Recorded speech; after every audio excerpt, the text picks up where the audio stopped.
Welcome viewers. I'm Dr. Rajpal once again with one more article from the Hindu dated 15th of May 2021.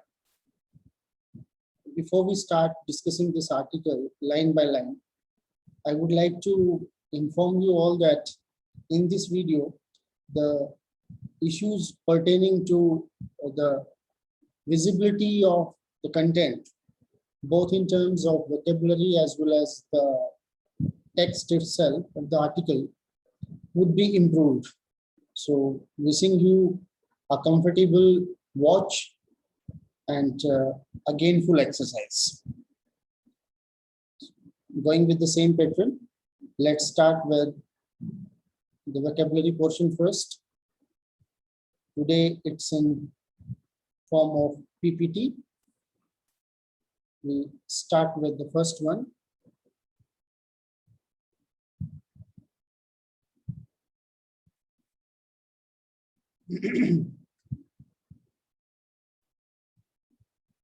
Here we go with the first slide. Derive something home. For example, to derive an idea home, to make somebody understand or accept something by saying it often, loudly, angrily, etc. समझाना किसी को. Benchmark.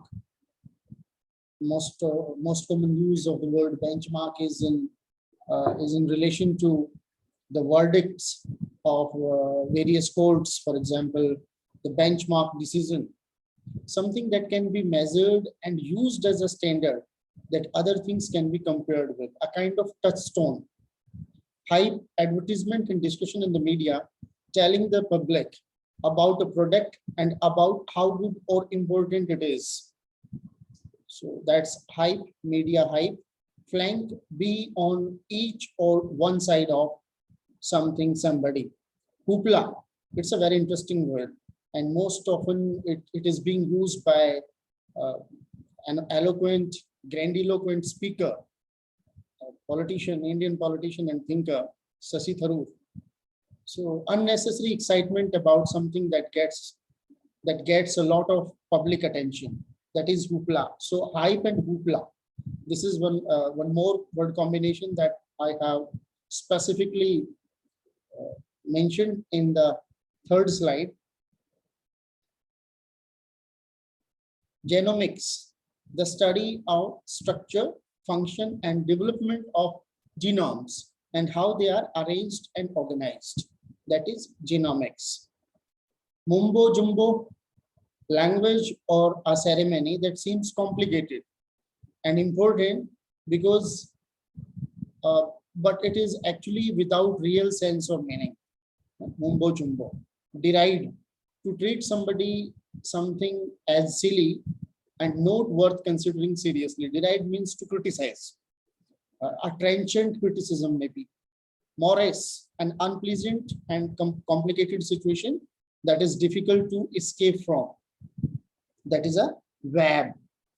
Freebie, something that you get for free, something that is given to somebody without a payment, usually by a company. So freebies and welfareism. Welfareism is derived from the word welfare itself, the principle or policies associated with the welfare state. Word combinations, phrases, and in this section, I normally take the words which are very often used by us, very simple words. We are familiar with those words, but we hardly use them in our expressions. So for bringing your attention to those usages, I just mentioned those words. So this word, hesitancy, data hesitancy, data denial, to privilege a myth over region, to privilege myth over region, to change baselines, margin of errors, reliable recorder of information, social security. So this is for your vocabulary section. I stop sharing the screen and we directly go to the article we would go line by line, and I ensure that you get a better visibility of the article today. Earlier it was in image form. Today I have taken the PDF in text form and would be showing to you with Zoom. So this is Zoom in Zoom. In COVID storm, the key principles derive in home. So in the storm of COVID, the key principles which we have understood derive in home. So I just read the subtitle and then I go for the zooming of it. Adherence to them would have mitigated the traumatic fallout of the pandemic in India. So mitigate means to eradicate, to remove. Traumatic, something that causes a trauma or painful memories in the mind. Fallout is outbreak, and pandemic, we all of us are familiar with that, Mahamari in India. So I'm going to zoom it for you so that you get a better visibility of it. We would go with the maximum zoom possible.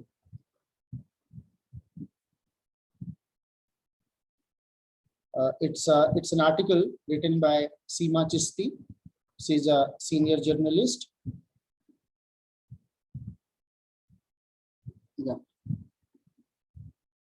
Dead men do tell tales, and history bears witness that pandemics leave their imprint among those they leave behind. So normally it is the perception that only the lived ones can tell a tale. Even the dead men do tell tales. मरे हुए व्यक्ति भी कहानियां बताते हैं. History bears witness that pandemics leave their imprints among those they leave behind us. So this is the history of the pandemics, that they leave their imprints on the people who are left out, who could survive during the pandemic. In India, a full reckoning would take place when the pandemic is fully behind us. But even from deep inside the storm, there are some first principles that have been derived in home. बाद में जब pandemic over हो जाएगा तब समझ में आएगा, लेकिन उससे पहले भी जो चीजें समझ में आई है वो the writer is going to share with us. Adherence to them would have undoubtedly mitigated the ghastly fallout of the virus. अगर इन चीजों को समझा गया होता, अगर इनके साथ स्टिक किया होता, हमने जो प्रिंसिपल समझ में आए उन पर अगर ध्यान दिया होता, उनके साथ में if we would have stick to those principles, situation would have not been this much worse. Healthcare, not coverage. The first is the debate between universal healthcare and universal health coverage. That stands settled now. In the spirit of the landmark, Anurin Beiwans led National Health Service Act in 1946, which revolutionized, बहुत radical changes आए थे, healthcare in the United Kingdom by delinking it from a person's income. It became a benchmark for the recognition that it could not be left to market forces to deal with public health. So in 1946, particularly in UK, the idea which was understood and lapped up by the people was that public health cannot be left to the open market. Market forces cannot deal with the public health, and therefore it should not be left to the free market. Even in yesterday's article, the same line of argument was very much visible, that public health is health sector is a public good, and therefore it should remain as a public good. The most comprehensive document prepared so far in India by the high-level expert group appointed by the Planning Commission, submitted in November 2011, this is the resource, concluded that progressive strengthening of public facilities is the only way to reach a medical service to the population as a whole. We need to progressively strengthen the public facilities. Until or unless we do it, we cannot reach to the whole population, providing them the best of the medical facilities. While finance was a concern to be dealt with, the centerpiece of healthcare was not insurance. After 2014, insurance has instead been a focus. So certainly for managing the financial affairs after 2014, insurance has been the focus of the government. Good health to be somehow secured via insurance, as with Ayushman Bharat. In social media, most of us have seen the message that some sort of amount of rupees 12 and 320 was detected from all accounts as an installment of the insurance scheme for the successful execution of Ayushman Bharat. I'm not pretty sure with the authenticity of the data, but that's in circulation, and the faded memory also informs the same. But for all the hype, there is no getting away from strengthening public health facilities and making that the fundamental way of ensuring a healthy life for its people. India already spending woefully limited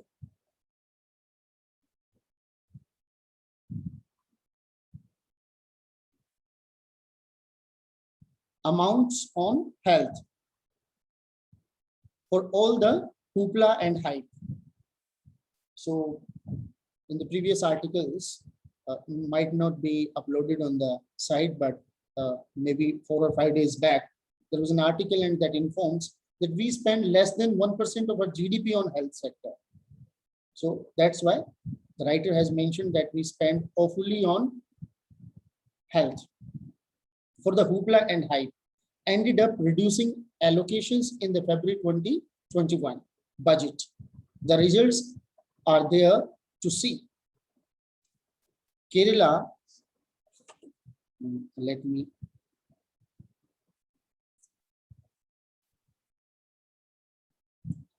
Kerala, when it started investing heavily in public healthcare in the 1950s, was told it was too expensive for a poor state like it was then. The same thing was being initiated, strengthening of the health sector way back in 1950s in Kerala, and then it was advised not to spend too much because it was too expensive, and in those days, Kerala was a poor state. But as it went on the demonstrate, primarily healthcare was labor intensive, generating its own virtuous cycle of trained personnel and a well looked after populace. But today we see the difference. It enhanced the people's ability to produce, to be economic assets, and enrich the state much more than could be imagined. Reason not mumbo zumbo. The second principle of so-called New India, our faith over science and the silencing of rationalists as Western and alien to the Indian ethos, must be kicked very hard if India has to start breathing again. So the second principle of so-called New India, of faith over science and silencing of rationalists as Western and alien to the Indian ethos, must be kicked very hard. We have to, the writer is of the opinion कि जिस तरीके से rationalist voices को silence किया जाता है और new India के नाम पर जो बहुत सारी चीजें घटित हो रही हैं, उनको we have to counter them. India has to start, if India wants to start breathing again. In the past 7 years, and even when the novel coronavirus pandemic was looming, top ministers, including the health minister, were seen flanking the sides of a yoga guru, proclaiming that he had found a cure for COVID-19. So the hint is very much clear, and the writer is giving a trenchant criticism of the health minister for flanking the side of a yoga guru, taking the side of the yoga guru. For that discovery of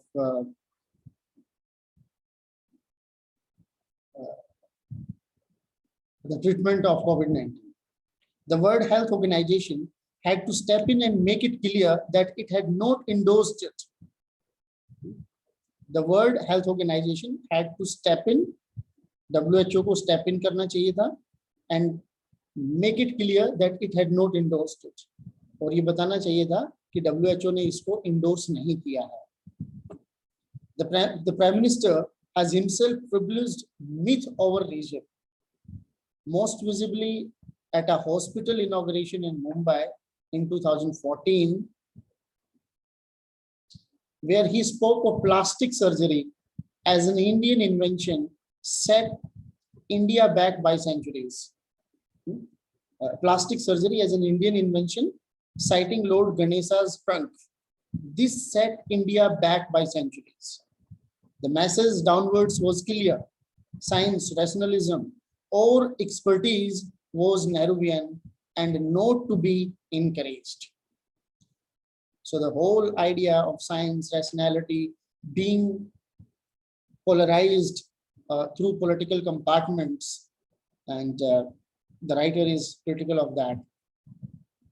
Public allocations for science have fallen, and an Indian scientist criticized two speakers at the Indian Science Congress for making bizarre, unscientific claims, including that ancient Hindus invented stem cell science. Scientists had protests against the unscientific statement in Bengaluru, Kochi, Kolkata, and Thiruvananthapuram on January 6, 2019.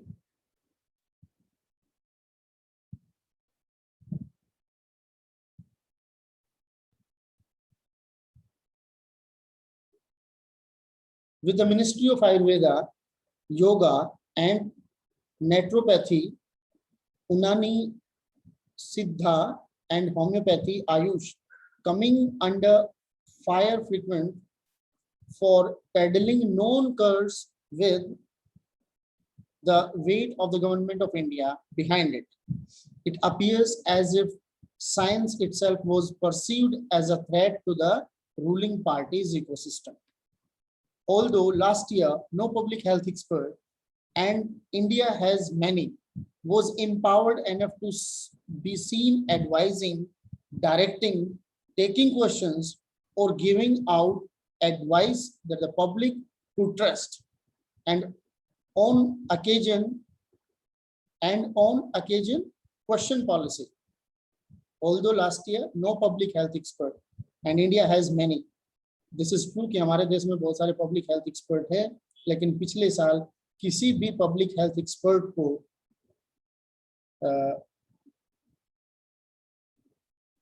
इतना empower नहीं किया गया, was not empowered enough to be seen advising, कि वो किसी को सलाह दे, direct करे, questions ले, giving out advice that the public would trust, और ऐसी सलाह दे जिस पे पब्लिक विश्वास कर सके, and on occasions question policy, और इतना empower करे कि जो policies हैं उनको टाइम पे कभी question भी कर सके.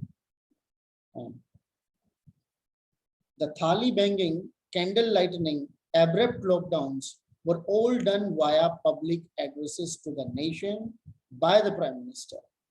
There was no group with respected scientists or public health experts who could challenge government dictates or test decisions taken by the Narendra Modi government against scientific principles. The Prime Minister took to declaring victory over the pandemic on January 28th. The Home Minister authoritatively announced to the media that the rallies were not causing the surge in the middle of crowded Bengal campaign. On if the Kumbh Mela should be allowed a year earlier, it was the Akhil Bharatiya Akhada Parishad that had the last word, not epidemiologists, the people who study epidemics. It took hundreds of anguished scientists to write a letter urging that genomic data be collected and shared like other civilized democracies on the virus for the protocol to be altered. The wholesale junking of science. See how wonderful is this expression. Wholesale junking of science. Even deep into the pandemic worsened the situation. और इस wholesale जंकिंग of science से pandemic के अंदर situation और खराब हो गई, चाहे वो कुंभ मेले के डिसीजन को लेकर जो last word was given to that Akhil Bharatiya Akhara परिषद, no scientific suggestions being short in the case of Kumbh Mela, and prior to that the thali banging and lighting of the candle and all these activities. Writer is very critical of all these activities. Data integrity, not hesitancy. Third comes data integrity, which is shorthand for the credibility of any government.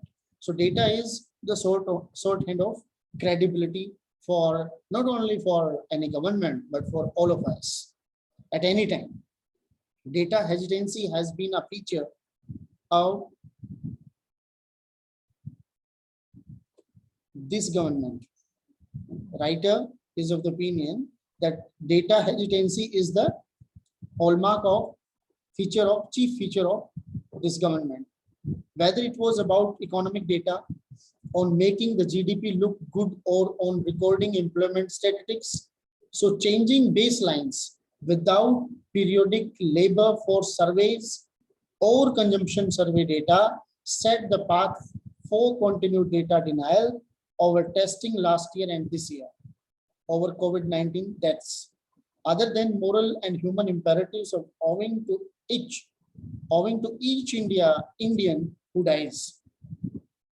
The basic courtesy of recording her existence and departure, not recording deaths faithfully, has deep practical implications. If you do not track it honestly and accurately, you do not understand the disease. And if you do not do that, then you cannot handle it, and lesser still, rescue to save the future by accurate predictions. So we need to have good data if we have to give good judgments, or if we have to understand the threat impending over all of us.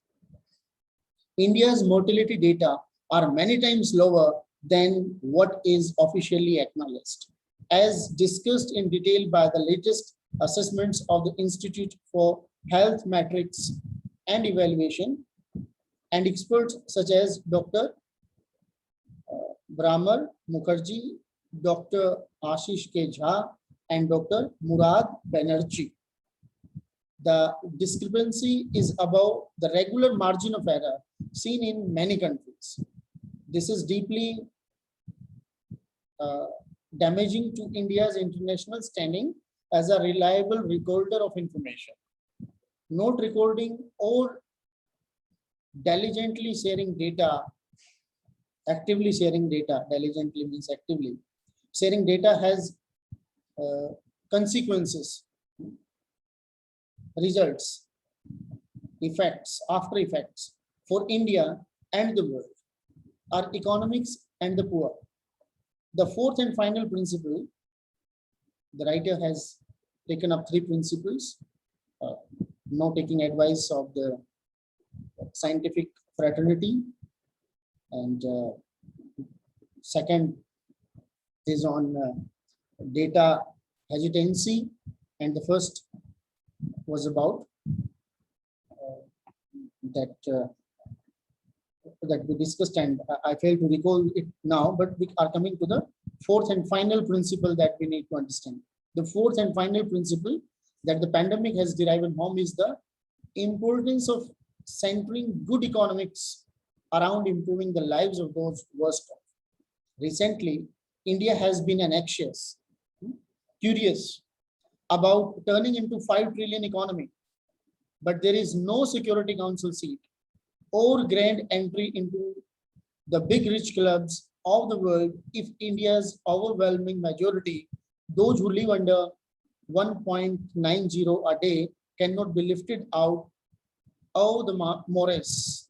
Numerous surveys and reports have consistently hammered at the slide into poverty. The latest report by the Ajim Premji University talks of 230 million Indians sleeping below the bread line during the pandemic. So Ajim Premji University के सर्वे के हिसाब से करीब 230 million Indians they have sleeping below the bread line. Bread line से नीचे चले गए हैं 230 मिलियन इंडियंस पैंडेमिक की वजह से.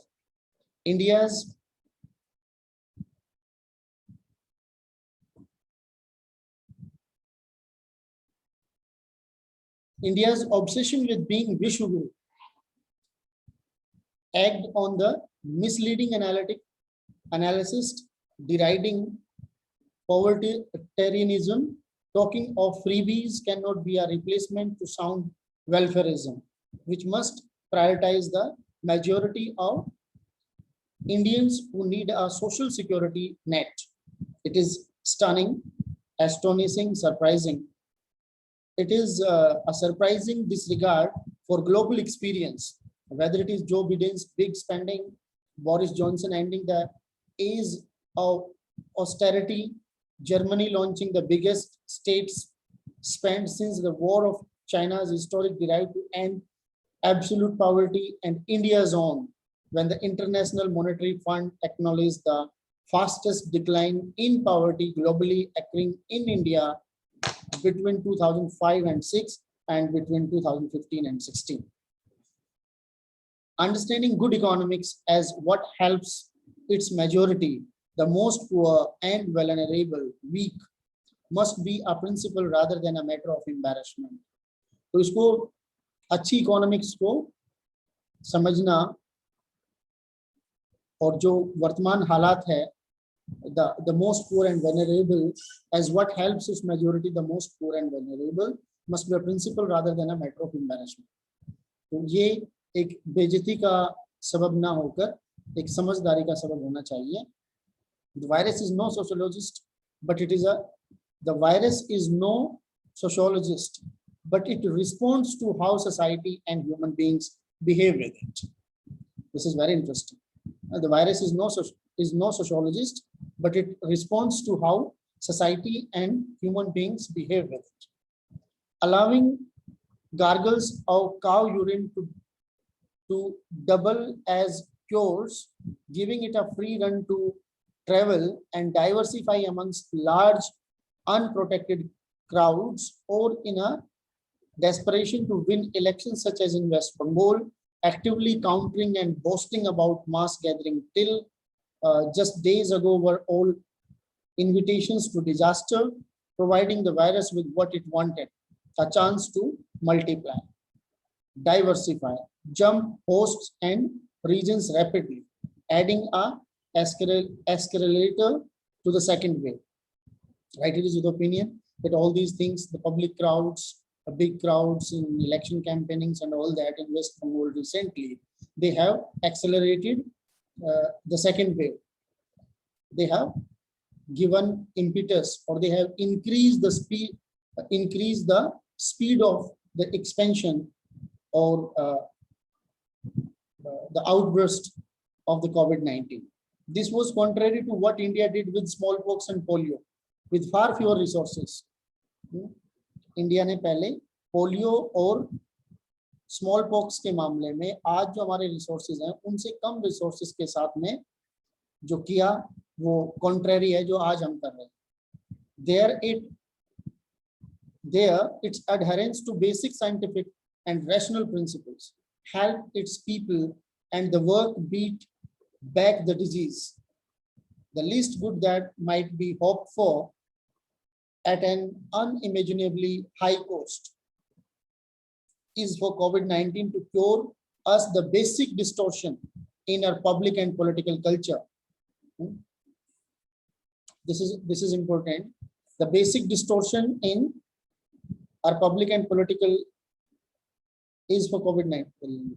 The least good that might be hoped for at an imaginably high cost is for COVID-19 to ensure to cure us the basic distortion, curing the basic distortion in our political and public culture is essential. Has been a speed pill for the last 7 years. Else it would be hard to stop analysis from terming this the man-made Indian or worse still Modi variant. So instead of branding all these happenings and things as per the political convenience will help none, and the thing that would help all of us would be a rational approach, a realistic approach to, and the steps which might be taken to ensure safety to all of us.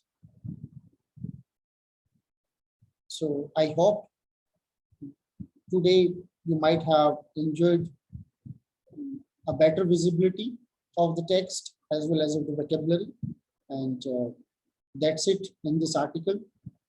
I hope you have enjoyed it, and if you enjoy it, then it's my humble request to all of you to circulate it, to share it, so that this noble cause may be promoted, and we may engage ourselves actively in the dissemination of knowledge during these toughest of the times for humanity.